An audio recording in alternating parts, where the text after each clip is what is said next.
Well, hey, everybody, thanks again for continuing to tune in and follow along with this little journey that we're on this week together, right? We're doing this spiritual inventory. We're in a transition moment, moving from spring to summer, different rhythm for our community.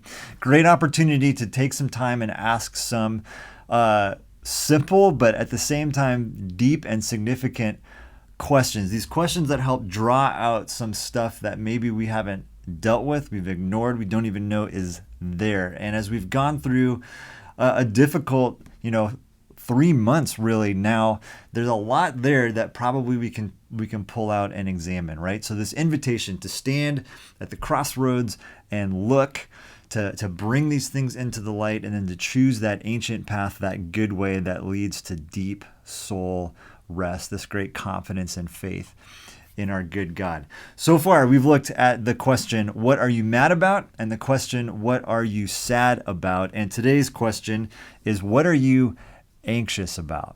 Now, there's a recurring theme here that I'm sure you've picked up on, and it's that a lot of times these questions, and especially these emotions, these feelings, can be very discouraged in the church. We don't want to talk about them because, again, we're supposed to be joyful and happy and smiling Jesus followers. But this question, what are you anxious about, is a very significant question. And again, it's something that we should be able to talk about together as Jesus followers. Now, I want to make a distinction here because there is a type of anxiety that is clinical, that is about chemistry and things that are going on in your body, and that can be treated in a variety of different ways. And that's not what we're talking about here. What we're talking about is again, similar to sadness and anger, the type of anxiety that's a warning sign, a sort of flashing light on your dashboard, letting you know that something might be out of alignment. When we're talking about this kind of anxiety, what we're really talking about is fear.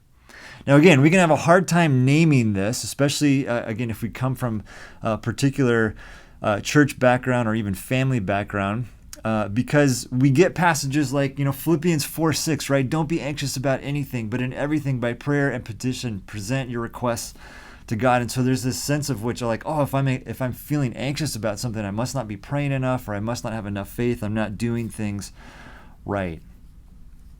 Anxiety, though, again, is about fear. My dog, anytime we run the dryer in our house, he becomes very afraid and skittish. He becomes quite anxious, right? Because there's this sense of something is off. I don't know if I can trust the circumstances, the surroundings that I am in. And in the same way for us, when anxiety is going off, starts flashing on our dashboard, there is probably something underneath that we are afraid of.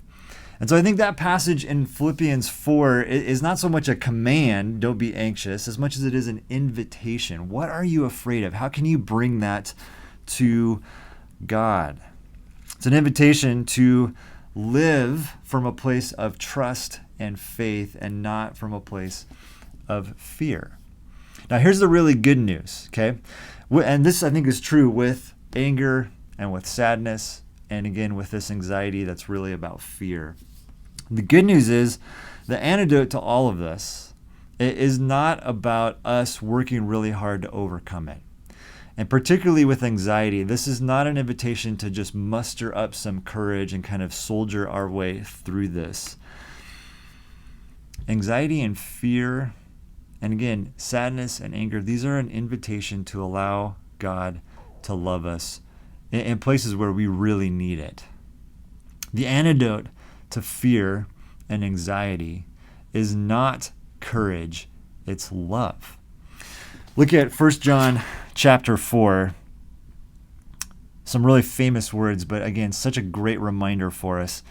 1 John chapter 4, God is love. Whoever lives in love lives in God and God in them. This is how love is made complete among us, so that we will have confidence, there's that word, on the day of judgment. In this world, we are like Jesus. There is no fear in love. Perfect love drives out fear. So, when I ask the question, what are you anxious about? I'm really asking you, what are you afraid of right now? Name those fears, and then bring that out into the light and allow God's love to come in and replace those fears. to live from this place of being deeply rooted and grounded in God's love, you will find that your fears have less power over you. And this is true, again, with sadness and anger as well. These are invitations to invite God into these deep places in our lives and to allow his love to transform us. Grace and peace, friends.